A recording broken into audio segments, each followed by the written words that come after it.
This is the After Party, live with Kim McAllister. Pick a couch, grab a drink, and settle into the conversation.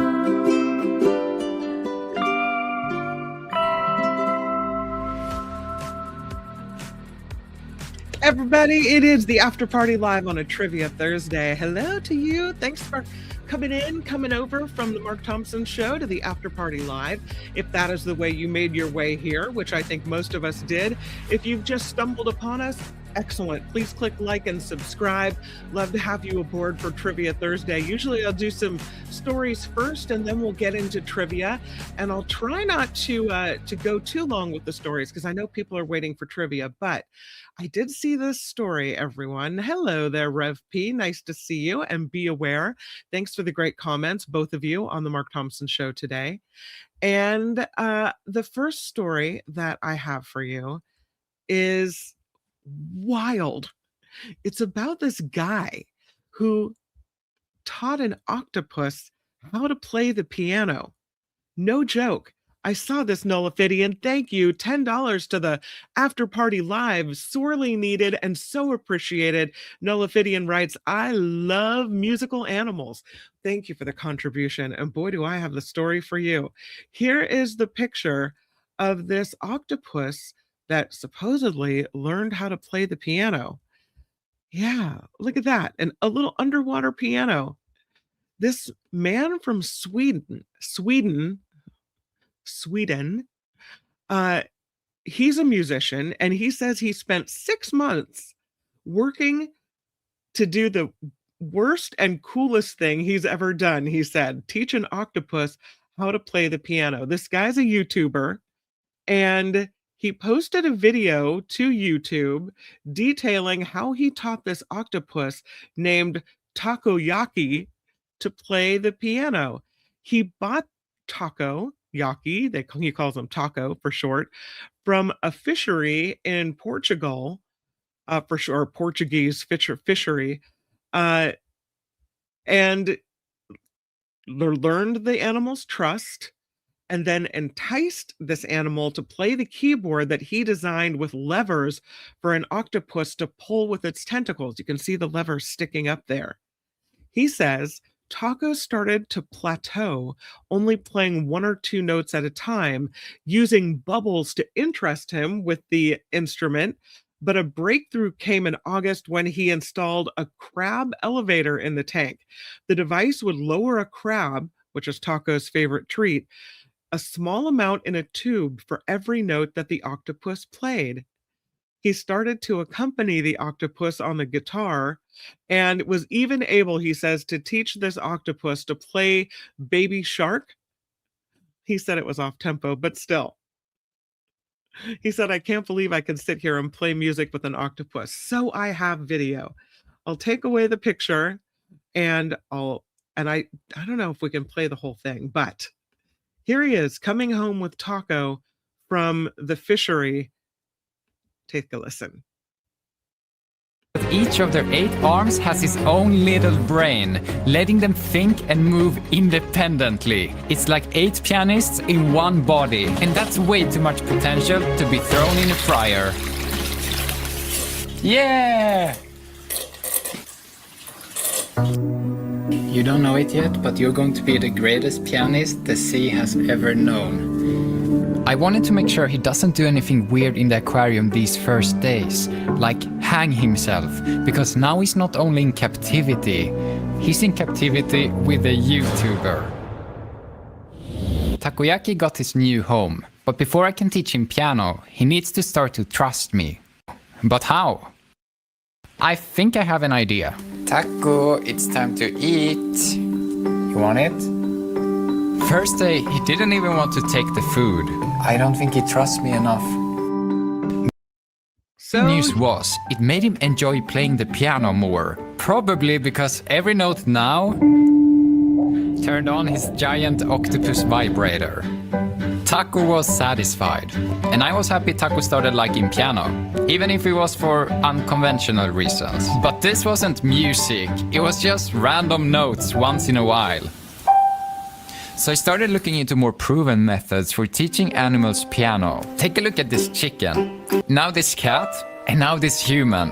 What do they all have in common? Up, showing them exactly what to play next. If I managed to build a piano like this for Taco, I think there's no way he can fail. But after many days of thinking, I had a realization. He even came up to the glass whenever I played. And at 6 every night, it was finally his turn. Come on, Taco, that's it. Whoa! You're a genius, Taco. I thought Taco was getting close to something amazing, but as the days went on, I started to realize something. Taco was no longer improving. It was like playing 3 keys in a row was his absolute limit. One more, Taco, you can do it. No, don't give up. And I kept training him, hoping for a breakthrough, but instead, our training went backwards. Don't do that, Taco. Come on. I mean, I have to say, you just have to have a lot of perseverance and stick-to-itiveness to teach this octopus how to play the piano. It's a progress bar Octopus edition. Taco was intrigued. How do I get that crab down? First he tried swimming into the pipe, then twerking for it, and finally he tried to pull it down himself. Come on. Stop. And I started fearing that just because this was logical for us, doesn't mean it is for an octopus. But then he gave up. He focused his attention on the piano and played a note. And another one. Come on, Taco. Come on. A bit more. Yes. Yes. Taco. You did it. After practicing with it every day for a week, it finally clicked for Taco what I wanted him to do from the beginning. Now he always kept going, with a focus I had never seen before, to a point where the crabs almost became a distraction. Taco, don't let him get you like that. A distraction from finishing his melody. And at that point I knew that Taco was finally ready. After 4 months of failures and breakthroughs, it was time for Taco to attempt his first ever piano performance. Okay, you ready? Let's play, Taco.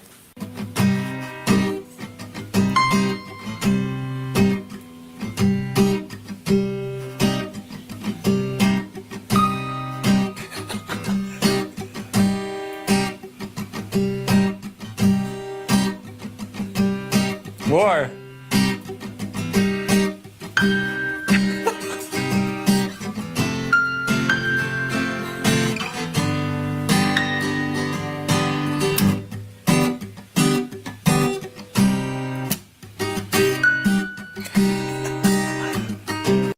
All right, so that's the payoff there. That's Taco learning how to play the piano. And honestly, I don't know if you would call that, I mean, I guess it's playing the piano.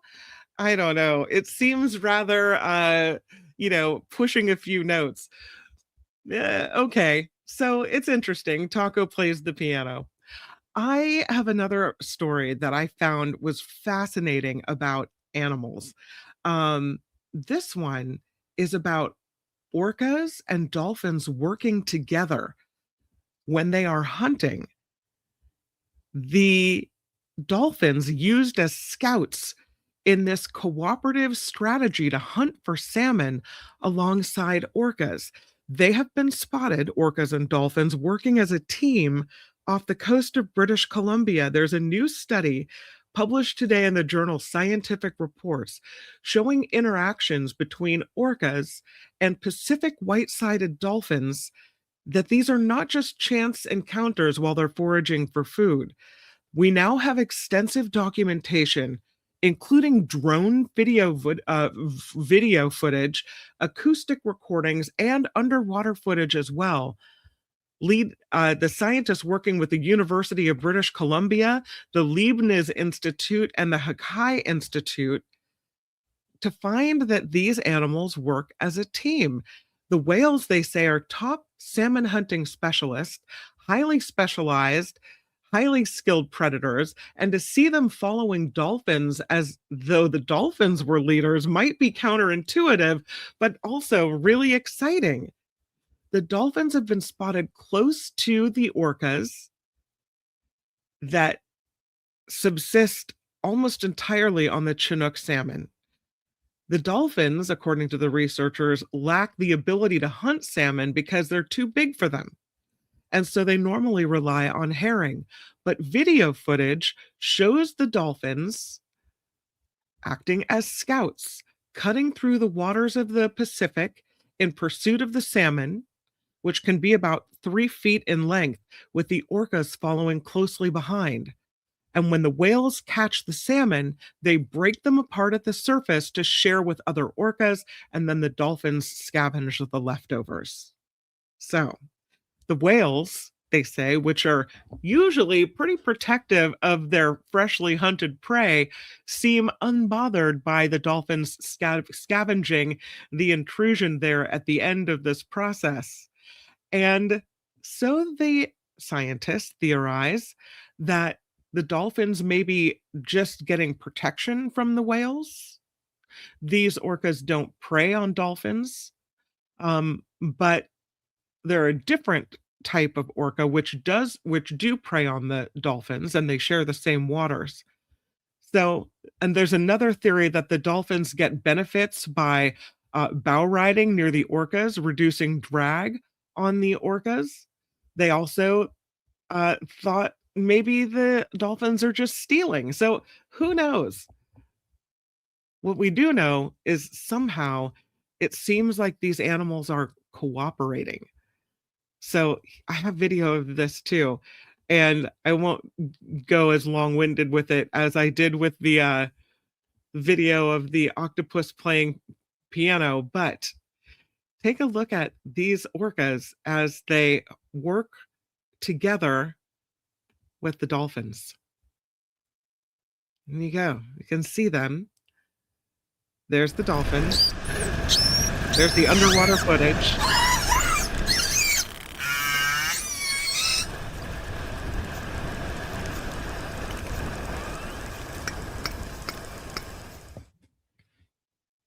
And there they are, working together, following these large fish. Yeah. Fascinating.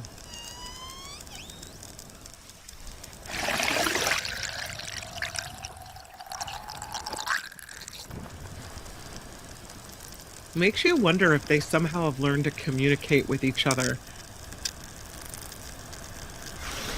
Kind of figure all this out.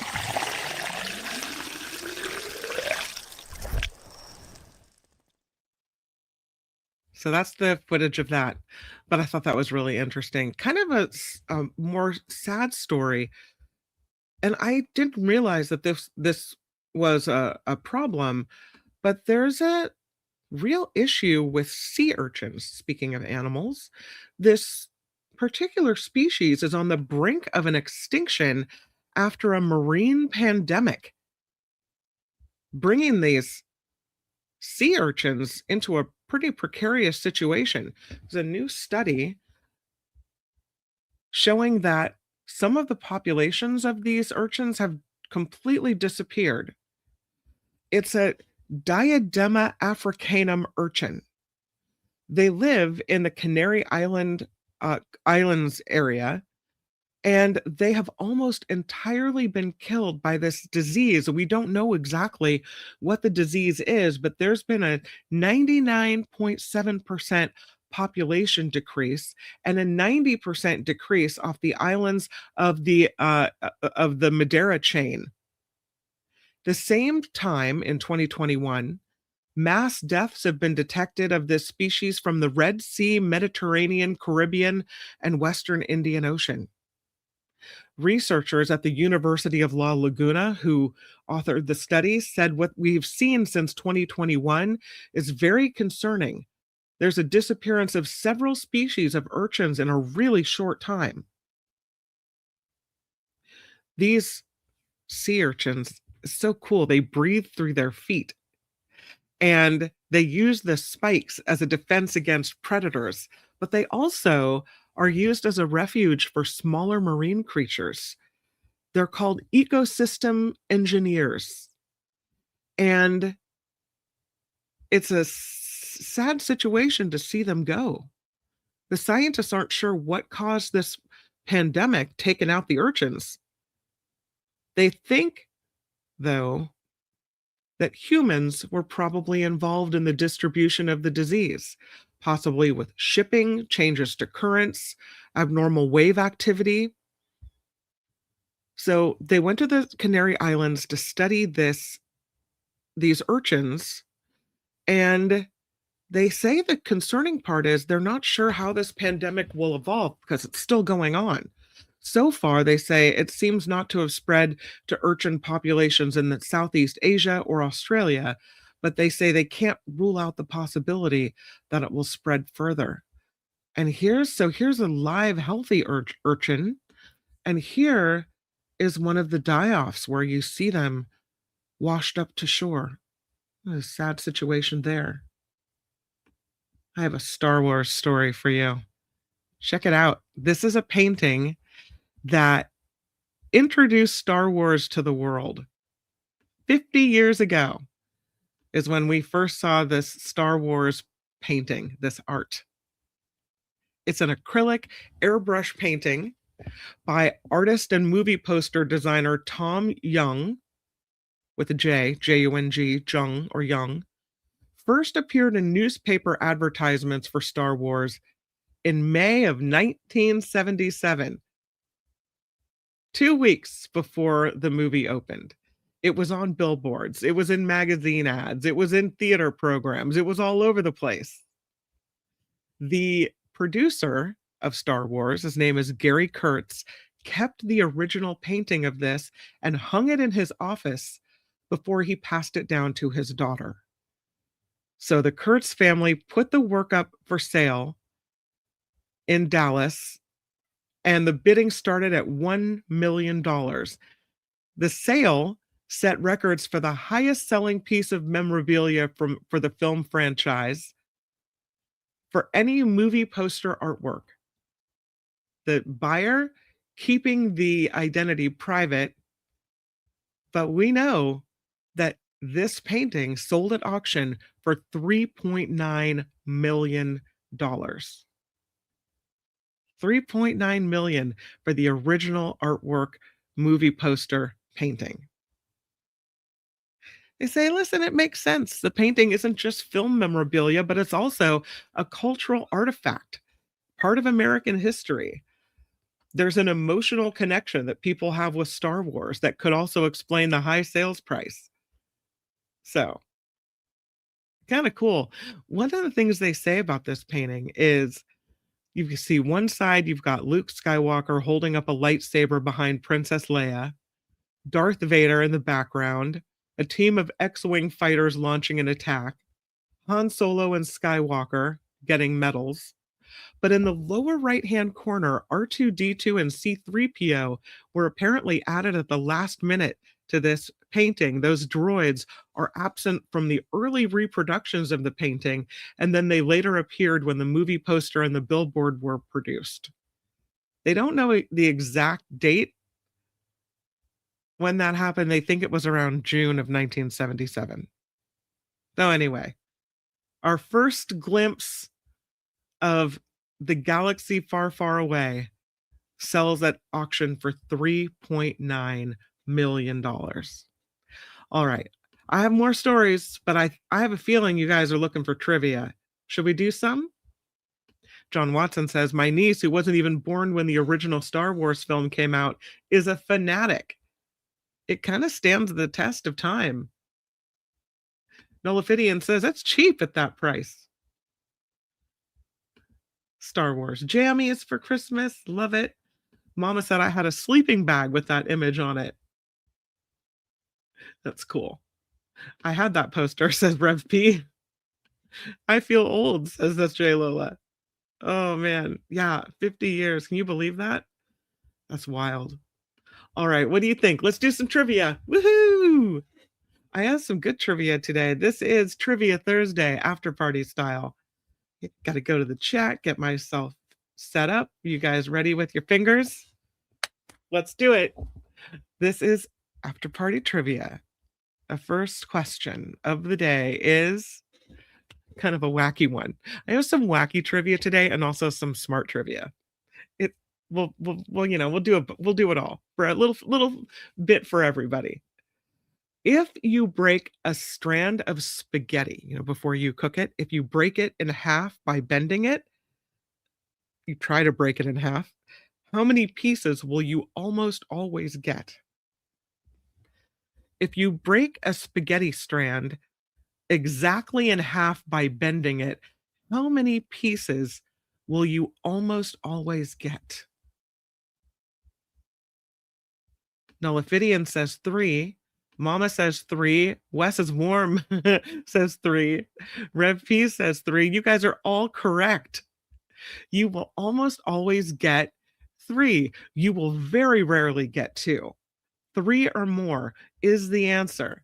Well done. Nullifidian first to the punch, followed by Mama, Wes, Rev, SJ, John Watson, Nancy, Tammy. Well done. John Watson. Be aware never breaks spaghetti. So, well done. Yvonne is on the road. A la Ricky Aubert. Well, welcome, Yvonne. I'm glad you're with us. You can shout out the answers. I won't hear you, but I'll try to feel them. Maybe we'll just say Yvonne's getting all the questions right today. Next question is, which animal can hold its breath longest underwater? Human freedivers, beavers, or sloths? Which animal, which creature can hold its breath the longest underwater? Is it human freedivers, beavers, or sloths? I got a blue whale, I got a whale, I got a beaver. So the answer, it's got to be one of those 3 answers. Human, freedivers, beavers, or sloths. I got a beaver. That sounds bad. Lots of beavers. Teacher Lori said it's sloth. Teacher Lori is right. The answer is sloth. A sloth can hold its breath underwater for up to 40 minutes, longer than some dolphins even, which is crazy. I had to research the answer. Teacher Lori gets it. Nullifidian gets it. So does sloth. To be different and be aware. Sloth is correct. You get it. Teacher Lori says they have a slow metabolism. Yeah. Underwater sloth. Who knew? Mod, I'll give it to you, even though you asked it in the form of a question. That's cool. Yeah, I know. Yeah, isn't that cool? So, sloths, says the gloomy Maine Coon. Hi, Donald. I guess sloths have a very slow metabolism. Kind of cool. Okay. Sandy, you're the one who likes to do it early. Why are sloths underwater? I guess maybe they have occasion to swim. I don't know. All right, here's one for the foodies. What vegetable is known as a courgette in the UK? Courgette. Courgette or courgette? What vegetable is known as a courgette in the UK? SJ Lola knew right off the bat that it was zucchini. Zucchini is correct. Mama knew it was zucchini. So did Jane. Oh, sorry, so did Sandy. I thought Jane, I had Jane there too. Yeah, Jane knew it was zucchini. And Susan, zucchini. Sandy has zucchini. Be aware says it's a zook. Donna knew it was a zucchini. Nice. All right, next question. What animal possesses the ability to clean its own ear with its tongue? I know, I'm kind of freaking out as well over this one. What animal possesses the ability to clean its own ear with its tongue? You got it. I see the right answer popping up. SJ Lola has it. It's giraffe. Yeah, a giraffe apparently has a very muscular tongue that can be up to 20 inches long, allowing them to groom their own faces and their ears as well. It is a giraffe. That's pretty cool. I know. So, SJ Lola has it. And anybody else? Let's see. Sandy has it. And yeah. SJ Lola says, I fed a giraffe at a preserve in Sonoma County. Well, yeah, that's a great animal preserve. You can stay the night out there as well. So glad humans can't do that. Me too. Totally gross. Next question. True or false? Potatoes have more chromosomes than humans. True or false? Potatoes have more chromosomes than humans.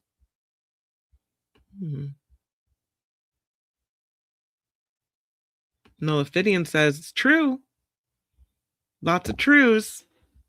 I'm going to give it to you. If you said true, that would be right because some potatoes have 48 chromosomes where humans have 46.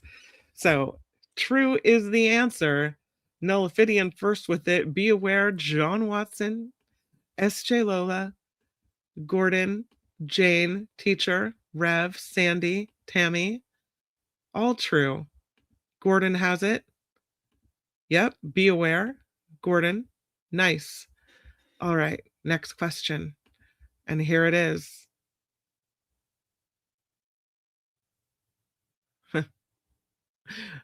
Which of the following is a real name for a town in Canada? Which of the following is a real name for a town in Canada? Is it Come by Chance, Dildo, Spread Eagle Island? Which of the following is a real name for a town in Canada? Come by Chance, Dildo, or Spread Eagle Island?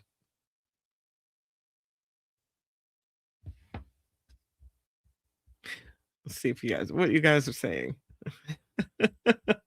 SJ Lola knew it was all the above. How did you know that? It is indeed all of the above. The towns are all in Newfoundland. Those are real names of towns in Newfoundland. So, whatever your answer, consider yourself getting it right. Jane also had, they had it on Kimmel? Oh, okay. It is all of the above. Do they do trivia on Kimmel? Yeah. Seems totally Canadian, says SJ Lola. Those crazy Canadians. Yeah, I know. Wild. All right. Next question. What was the first fruit eaten on the moon? Do you remember the first fruit eaten on the moon?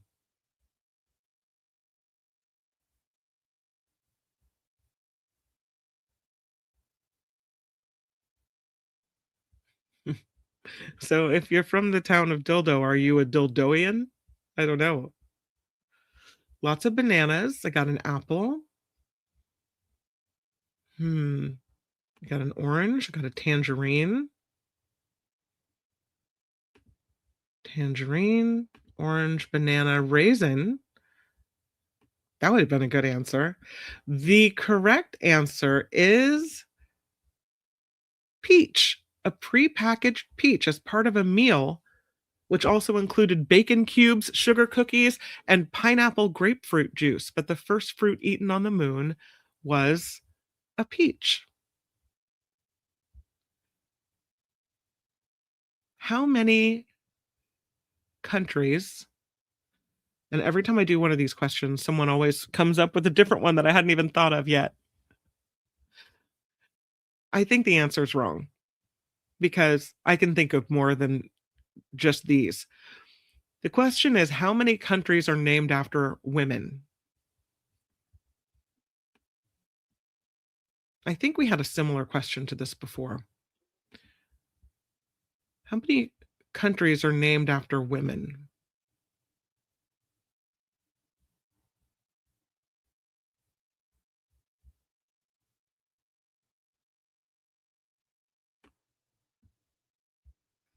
I've got a 11,780 from Sandy. Always appreciated. A 3 from Gordon. A 45, a 69, a 20, a 7, a 5, a 1. The answer is technically 2, and I'll give you the names of the countries. St. Lucia and Ireland. I don't know. It seems to me that there are others, but I'll leave it up to you, my trivia masters. Do you know where Hawaiian pizza got its start? Where was Hawaiian pizza? Where did it originate? I know, only 2? There has to be more, right? Ireland, named after a woman, yes.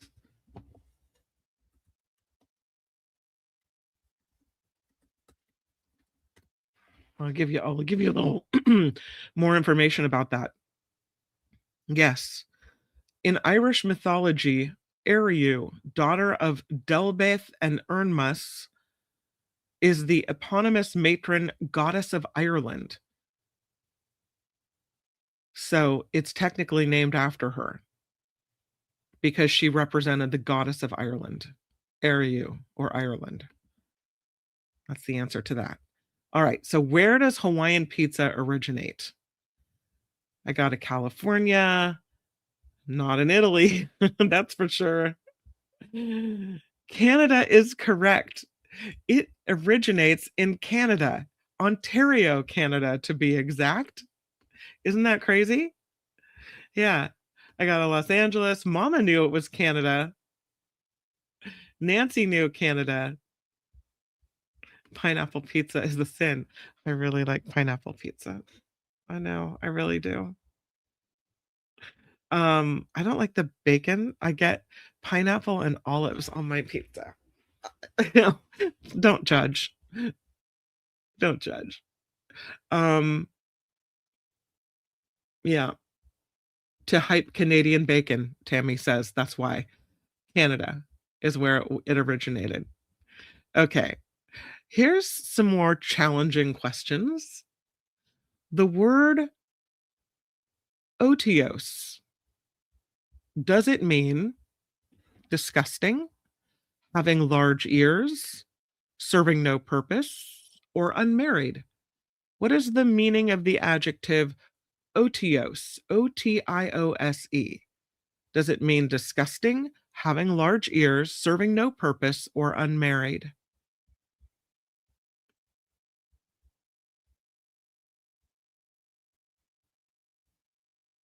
Mm-hmm. A lot of people say it's related to ears. Large ears, having large ears. No purpose is the right answer. Serving no purpose. Nullifidian gets it right. It is serving no purpose. John Slade has it as well. That is the meaning of the word otiose. A zoologist studies animal life in general, but a cryptozoologist focuses on, here's four options for you.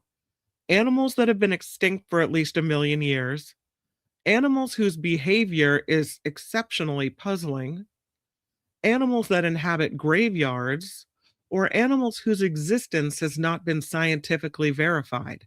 A cryptozoologist. Extinct for 1 million years, behavior exceptionally puzzling, inhabiting graveyards, or existence hasn't been verified. Those are your options. I got, let's see, fake animals, mythological creatures, existence not verified, says SJ Lola, and that is correct. That is the right answer. The best known targets of cryptozoological research are the various forms of ape man, like the Himalayan Yeti and the North American Sasquatch, and the sea and lake monsters like the Loch Ness Monster, animals whose existence has not been scientifically verified, is a cryptozoologist. So we get S.J. Lola with the correct answer. John Slade has it. Not science, says Nullifidian. Yeah, not scientifically verified, says Rev. Correct. Sandy has it. Donna Holm has it. Jane O'Rama has it. So does Mama. John Slade says, learn that from Art Bell. Look at you. Okay. See, I would have thought crypt either at a graveyard or cryptocurrency as well, like Eileen. So yeah, I know. Like the chupacabra or the Sasquatch. Exactly. Wait, Sasquatch isn't real? You guys make this so fun. Mama says I went to school with a kid nicknamed Chupacabra. God, he must have been scary, right? Oh. Okay. Here's the question. What is the southernmost U.S. state? I'll give you four possibilities. What is the southernmost U.S. state? Is it Florida? Is it Puerto Rico? Is it Hawaii? Or is it Texas? Kind of a trick question in a way. What is the southernmost U.S. state? I'm seeing the answer. S.J. Lola says it's Hawaii. S.J. Lola is correct. S.J. Lola's on fire today. Be Aware has it. John Watson has it. Nullifidian has it. The answer, Florida, Tammy, is not. It's one I would have given. And apparently, Florida is the former holder of this title, but Hawaii overtook it because of volcanic activity, which continues to enlarge the Hawaiian island chain. We know if it were a state, Puerto Rico would take the crown, but it isn't. So, Florida, former southernmost U.S. state. Hawaii overtakes it a few years ago. And so the answer is Hawaii. Ren has it. Nancy has it. John Slade has it. So does Sandy and Rev. I'll give it to you. Florida, Hawaii. Just put them all in there. Eileen, Hawaii. Yeah, I know. Right. Okay. Next question. Here we go. A bathyscaphe. What does this mean? Bathyscaphe. I have to put the word up here for you. The possibility exists that I'm saying it wrong. So here's what it looks like. A bathyscaphe. There's the word at the bottom of your screen. Bathy with a Y, scaphe, S-C-A-P-H-E. Bathyscaphe. Is it a map of the bottom of the ocean, a submersible craft, a small bathtub used on sailing ships, or what early explorers called the baleen whale? Is it a map of the bottom of the ocean, a submersible craft, small bathtub on ships, or the old name for a baleen whale? What is a bathyscaphe?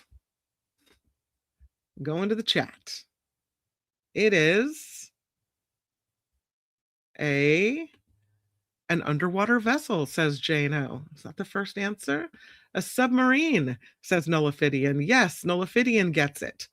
Absolutely. Underwater vessel, says Jane. Yes. SJ has it. Yeah. Well done, Jane. It's a submersible craft, says Gordon. Correct. And Sandy has it. And John Slade has it. Be Aware making the point the bathtubs on the Titanics were technically bathyscaphes. Thanks to Jules Verne. Well done. All right. The next question. The first coin-operated vending machine dates from at least the 1st century BC. What product did this machine dispense? The first coin-operated vending machine dates from at least the 1st century BC. What product did the machine dispense? Was it healing crystals, honey wine, holy water, or horoscopes? Healing crystals, honey wine, holy water, or horoscopes? What came out of the first vending machine dating from at least the 1st century BC? Healing crystals, honey wine, holy water, horoscopes. It was. She got it. I got Coke, cigarettes, oil, nuts. I got cigars, a fortune teller, dates, liquor. I got condoms. The first correct answer comes from Nancy, who says holy water. I would have thought honey wine too, but apparently it was indeed holy water. This holy water vending machine was invented by the Greek mathematician Hero, or was at least described by him. Visitors to temples in Alexandria, Egypt, placed a 5 drachma coin in the machine, and they got a measured amount of holy water for ritual cleansing before joining the rites conducted within the temple. The machine depended on the weight of the coin to open the valve that allowed the water to flow. Very simple mechanism. And so they say because it was so simple that there was probably a lot of fraud associated with it. But there you go. It was holy water. So Nancy gets it. And so does. Is that it? Oh, holy water. Rev P gets holy water. I would have said honey wine. Nullifidian says holy water. That's early for holy water. I don't know. In other words, they got water. Yeah. I guess Alexandria wasn't that fun if they didn't have a mead machine yet. Should have been free. No, the church has wanted money, I guess, for a very long time. I don't know. How much of the moon's area can be seen from the Earth's surface? How much of the moon's area can be seen from the Earth's surface? 35%, 59%, 50%, or 74%? How much of the moon's area can be seen from the Earth's surface? Is it 35%, 59%, 50%, or 74%? Let's see. I got some half-C's.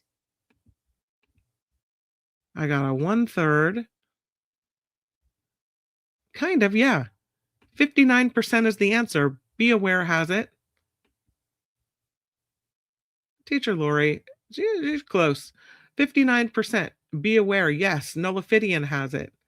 And Nancy has it. 59% is the answer. John Slade has it. Well done. It's a lot more than I thought. Which popular fruit is mildly radioactive? Which popular fruit is mildly radioactive?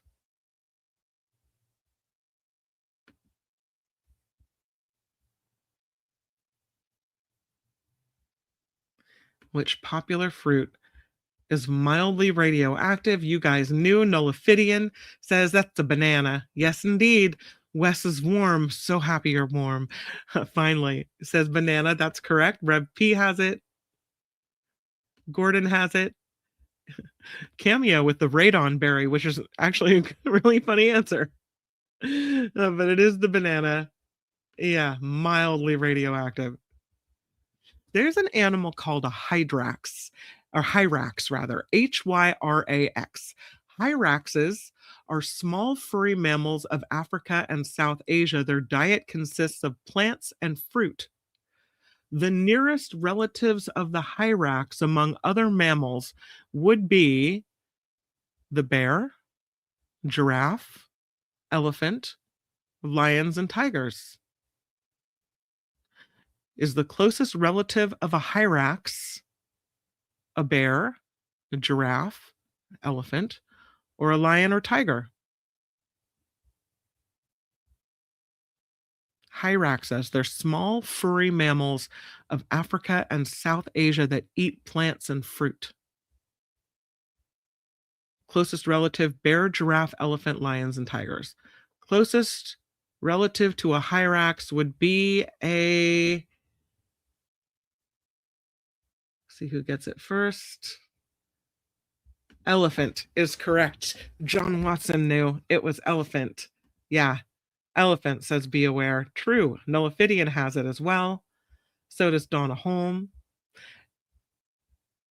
Yeah, I would have thought it was something more furry, but you forget elephants are covered with hair sometimes. And it's so tiny too. So I don't know. Well done. It is the elephant. Jane, color me surprised as well. I know. See if you can remember this one. In the famous Warner Brothers cartoons, a fast-moving bird called a roadrunner makes life difficult for a not-so-wily coyote. The real roadrunner is actually a type of, four options here, cuckoo, stork, pheasant, turkey. Roadrunner is a type of cuckoo, stork, pheasant, turkey. What say you? It is a type of bird, says be aware. Not wrong. Well done.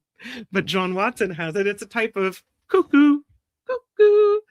John Watson has it. Be aware has it. And Rhonda. Hey, Rhonda. Hope you're feeling good. Rhonda knows it's a cuckoo. Chris Holmes says cuckoo. I have to tell you, did I ever tell you my story about the pheasant? I have a pheasant, a crazy pheasant story that is absolutely wild. Thank you. This story happened in Davis when I lived in this apartment that had windows across the entire front of the building. And I had a couch that was facing a TV. The back of the couch was, to the window. And then the TV was facing forward. And on the other side of a coffee table was a television. And my sister was sitting on that couch and I had a little love seat on the other side. And so I could see out the window, but her back was to the window. So there we are talking. And out of the corner of my eye, I see something hurtling toward the window. And I mean, it's moving pretty fast. And I see it getting bigger and bigger and bigger. And so I grab my sister's hand and I pull her down just as this massive thing comes crashing through the window. Glass everywhere. It comes flying through the window, bounces off the TV on the other side of the room, and starts flapping all over the place. A massive pheasant. My sister still to this day claims that I saved her life. It was, I love seashells. So I had seashells above the TV. It was knocking down my seashells. It was flapping all over the room. Finally, we got it cornered behind the front door. My husband just came in the room and he was at work. I had to call him to come and take this pheasant out and send it back to wherever it came from. You called me to tell me there was a pigeon trapped. I didn't know what it was. It was massive. So he came home and he threw a blanket over it and he took it outside and he set it free. And I had to call the landlord of this apartment complex and say, you're not going to believe this, that it looked like a basketball had come through the window, the hole in the window. And he said he didn't believe me. He thought that someone outside threw a basketball or that we had thrown a basketball out the window and broken it. Swear to you on, as they say, all that is holy, a massive pheasant came crashing through the window.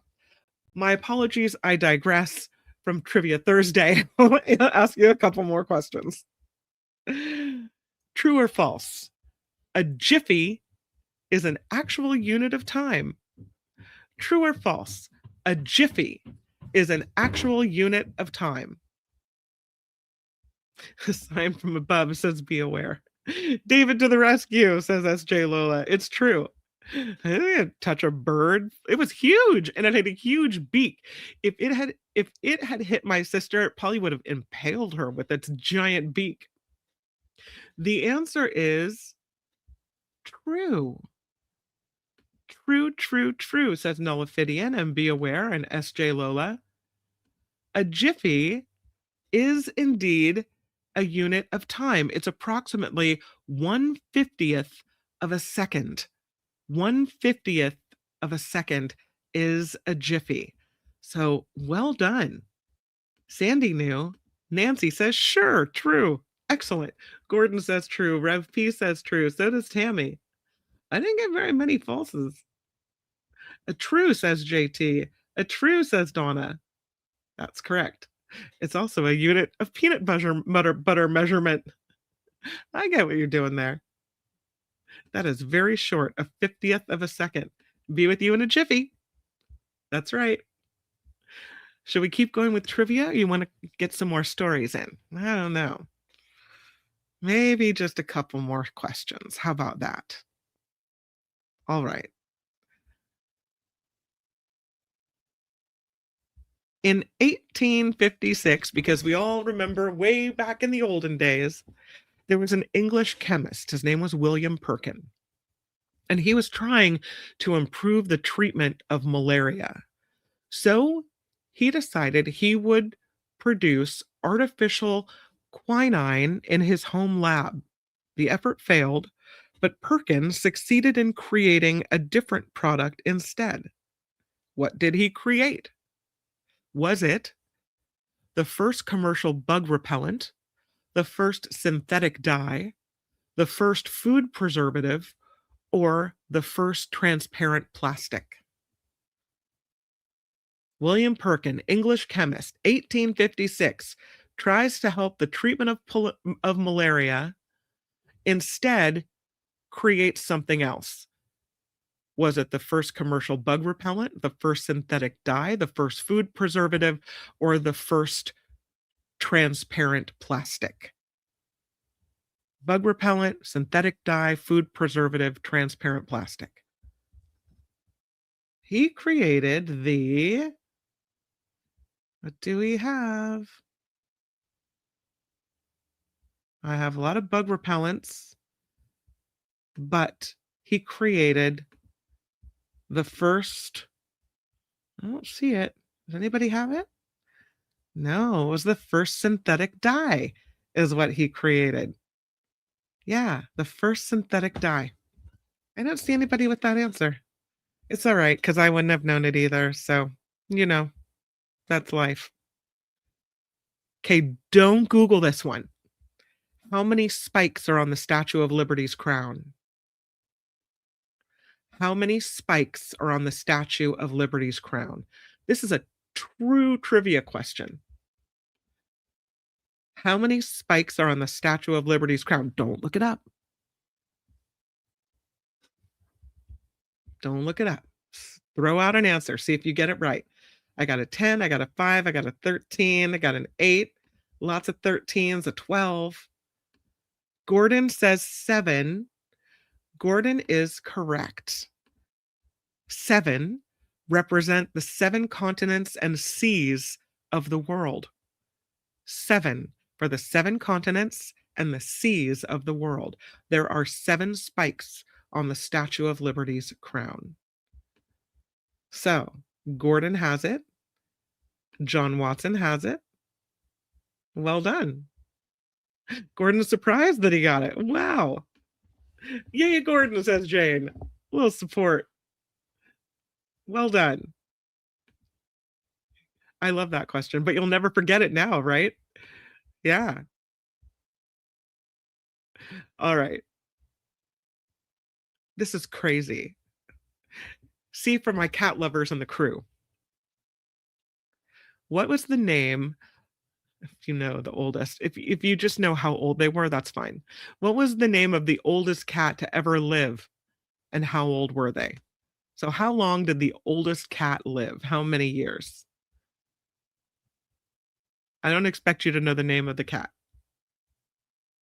But how old was the oldest cat when it passed away? I know. 36 is close. 21, 35, 22, 31, 22, 30, 35 with the name of Serval.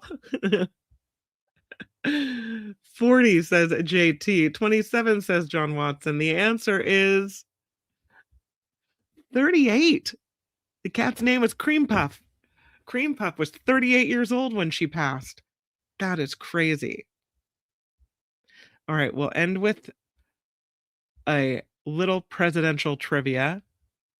Which American president had both the shortest term length and the longest inauguration speech? Which American president had both the shortest term length and the longest inauguration speech?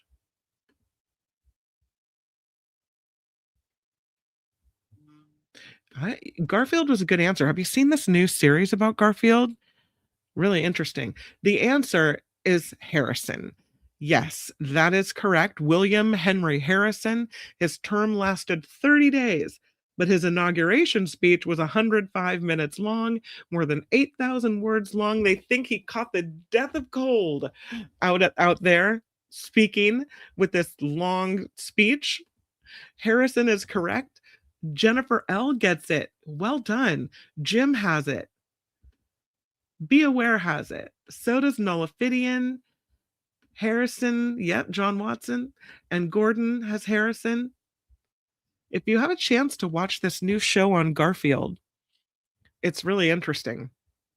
It's about his assassin. Well, kind of shows how the mental condition of his assassin devolved and the reasoning behind the assassination. And it was a show that was created because we have elevated the names of other presidential assassins. Everyone knows who killed Lincoln, JFK, but not very many people can remember who killed Garfield. So, yeah, Garfield was a sad story. And if the show is at all correct, he was a good guy. Like, he had the possibility of making a real difference and was assassinated, I think 4 months into his first term. So, yeah. Oh no, Cameo. Was it not a good trivia day for you? The questions were a little weird today, but some of them were interesting. Some of them were like, let's learn together. I don't know. SJ Lowe said, yeah, and he didn't even want to be president. That's why it's the best, right? Was it 4 months? I think it was. Let me just make sure. I think it was 4 months, if I'm correct. Yeah, he served from March of 1881 until his death in September of that year. So it was a little longer than 4 months. My apologies. But just a matter of months. 6 months in office. So, all right. Okay, thus comes to the end Trivia Thursday. I will do one more story. Let's do this one more about this lady who gave birth in a Waymo. Did you see this story? Crazy. This lady, and we knew it was going to happen at some point or another, right? At least she didn't have to drive. However, were there a human driver, had she summoned a taxi, there might have been someone to help her out. But the baby was born in the back of a Waymo driverless taxi. It happened in San Francisco. She was riding to the hospital and ends up giving birth inside the vehicle. She was on her way to UCSF. The company rider support team, because there's video cameras in the car, they notice unusual activity inside the vehicle. They call 911, but the baby had been born by the time the taxi got to the hospital. They say, We're proud to be a trusted ride for moments big and small, serving riders from just seconds old to many years young. They wish the family the best. They look forward to safely getting them where they're going through many of life's events. They say the taxi in question was removed from service for cleaning. I bet it had to be. Yeah. Given birth in a Waymo. Well, I guess you have the distinction, if you're this baby, of saying that you were the first baby born in a driverless car, right? We could say that. All right, a quick reminder, the lottery, not a scratch off, I think it's the Powerball, is up to $1 billion. This is when I play. Not that I'm gonna win, but the fantasy is delicious. Yeah, $1 billion Powerball. The drawing is set for Saturday. So I just wanted you to be aware. $1 billion on the line, unless you take the all cash option, and then you only get 460 million. But that's okay. That's okay. As Mo said earlier, got to take the all cash option because you could get hit by a Mack truck tomorrow. You need the money now, right? Thank you guys for being here and for hanging out with me. I will see you tonight. The Nikki Maduro show at 5 p.m. is going to be a good one. I love my days with Nikki. Nikki and I talk politics, cocktails, mocktails, politics, the Nikki Maduro show, 5 p.m. Pacific, right here on YouTube. So meet me right back here and we'll talk some more politics and have some more fun.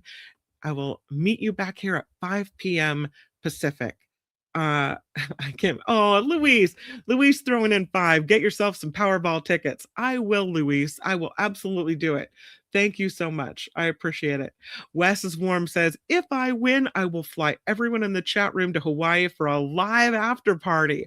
Me too. I get to come. Aloha. We're all headed with Wes, and then we'll be really warm, right? Yeah. All right, everyone. Until we meet again in just a couple of hours, make it the very best Thursday. Bye. The After Party Live would like to thank the following contributors and viewers like you.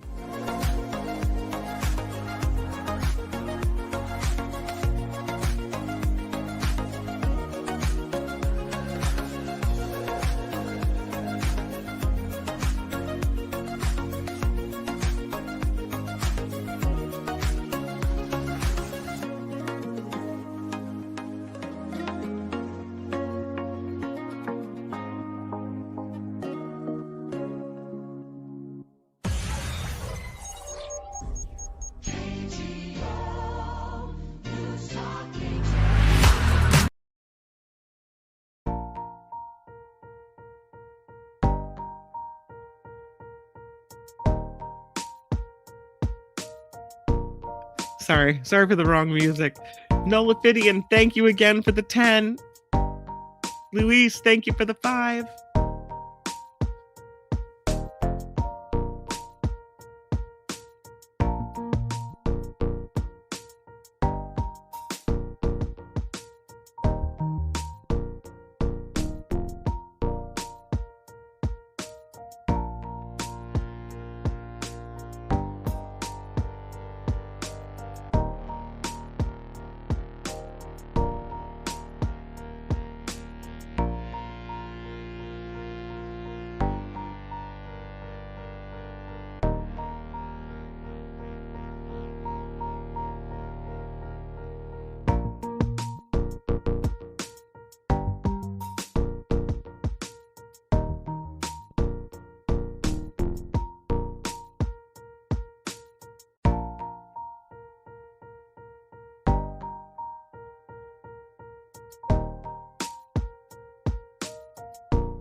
Wes, thank you for the 5.